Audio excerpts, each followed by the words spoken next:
తెలంగాణ రాష్ట్ర ఖజానా ఖాళీ అయిందా లేక పాలనలో ప్రాధాన్యతలే మారిపోయాయా? తెలంగాణలో ఒకే ఒక్క మాట ఇప్పుడు ప్రతి వర్గం నోట వినిపిస్తోంది. Pending pending pending. రిటైర్డ్ ఉద్యోగుల బకాయిల పెండింగ్, ప్రభుత్వ ఉద్యోగుల డ్యూస్ పెండింగ్, విద్యార్థుల ఫీజు రింబర్స్మెంట్ పెండింగ్, ఆర్టీసీకి చెల్లింపులు పెండింగ్, ఇరిగేషన్ పన్నుల బిల్లులు పెండింగ్, రోడ్ల మరమ్మతులకు డబ్బులు లేవు, తాగునీటి విభాగంలో చిన్న పన్నులకు నిధుల కొరతే. ఇదే పరిస్థితి ఇప్పుడు రాష్ట్ర ఆర్థిక వ్యవస్థకు అద్దం పడుతోంది. సచివాలయ వర్గాల అంచనాల ప్రకారం రాష్ట్రంలో పెండింగ్ బకాయిలు మొత్తం 60,000 కోట్ల నుంచి 1,00,000 కోట్ల రూపాయల మధ్య ఉండొచ్చని తెలుస్తోంది. ఇంత భారీ బకాయిల మధ్య ప్రభుత్వం ఇప్పటి వరకు చెల్లింపులు సుమారు 15 నుంచి 20,000 కోట్ల మధ్య ఉన్నాయన్న వాదన వినిపిస్తోంది. కానీ అదే సమయంలో ప్రతి నెల కొత్త బకాయిలు గుట్టలుగా పేరుకుపోతున్నాయి. కొత్తగా పేరుకున్నవి కూడా 20,000 కోట్లకు పైగానే ఉందని సమాచారం. ఈ పరిస్థితి కొనసాగితే ఈ బకాయిల గుట్టలు పర్వతాలుగా మారే ప్రమాదం ఉందని ఆర్థిక వర్గాలంటున్నాయి. ఇప్పుడు ఉద్యోగుల వైపు చూస్తే వారిలో ఆవేదన క్రమంగా ఆగ్రహంగా మారుతోంది.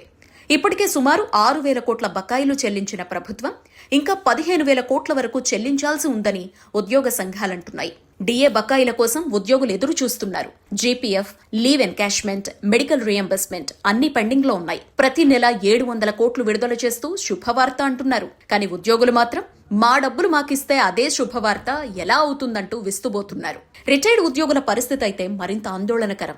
2 సంవత్సరాలు దాటినా పదవీ విరమణ ప్రయోజనాలు అందని వాళ్లు చాలా మంది ఉన్నారు. డబ్బుల కొరతతో చికిత్స చేయించుకోలేక, మానసిక ఒత్తిడితో పిల్లల పెళ్లిళ్లు చెయ్యలేక ఇప్పటికే 61 మంది రిటైర్డ్ ఉద్యోగులు మరణించారు అని ఉద్యోగ సంఘాలు ఆరోపిస్తున్నాయి. ఇరిగేషన్ రంగంలో పరిస్థితి కూడా తీవ్రంగా ఉంది. సుమారు 25,000 కోట్ల వరకు బకాయిలు పేరుకుపోయాయి. ఈ ఆర్థిక సంవత్సరంలో చెల్లింపులు మాత్రం 4,000 కోట్ల వరకే జరిగాయి. విద్యుత్ పంపిణీ సంస్థలకు 20,000 కోట్ల వరకు బకాయిలు పెండింగ్ లో ఉన్నాయని చెబుతున్నారు. ఉచిత విద్యుత్ పథకానికి నిధులు కేటాయించినా వాటిని పూర్తిగా విడుదల చేయడం లేదన్న విమర్శలు వినిపిస్తున్నాయి. ఇక రోడ్ల పరిస్థితి చూస్తే ప్రతి అడుగుకి గుంత, ప్రతి ప్రయాణం ఒక పరీక్ష.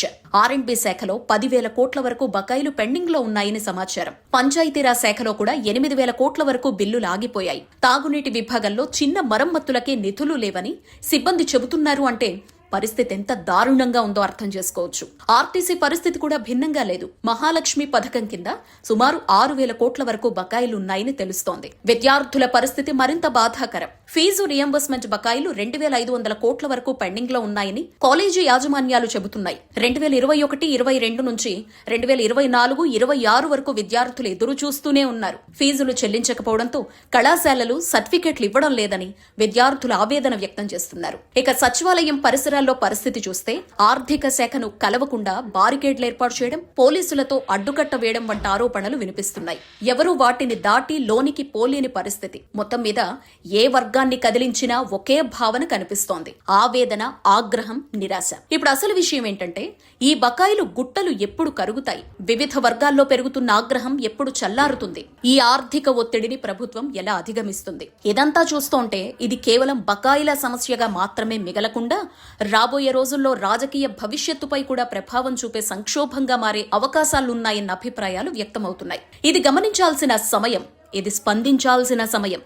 ఎందుకంటే ఈ సంఖ్యలు కేవలం అంకెలు కావు, వేల కుటుంబాల జీవితాలకు సంబంధించిన వాస్తవాలు. శాఖల వారీగా మొత్తం బకాయిల అంచనాలు ఒకసారి గమనిస్తే ఉద్యోగులు, పెన్షనర్లకు 10,000 కోట్ల నుంచి 15,000 కోట్ల వరకు బకాయిలున్నాయని అంచనా. ఇరిగేషన్ శాఖలో 15,000 కోట్ల నుంచి 25,000 కోట్ల వరకు పెండింగ్ లో ఉంది. విద్యుత్ రంగంలో 10,000 కోట్ల నుంచి 20,000 కోట్ల వరకు బకాయిలు పేరుకుపోయాయని తెలుస్తోంది. ఆర్ఎండ్బి శాఖలో 5,000 నుంచి 10,000 కోట్ల వరకు చెల్లింపులు ఆగిపోయాయి అంటున్నారు. పంచాయతీరాజ్ శాఖలో 4,000 నుంచి 8,000 కోట్ల వరకు బిల్లులు పెండింగ్ లో ఉన్నాయి.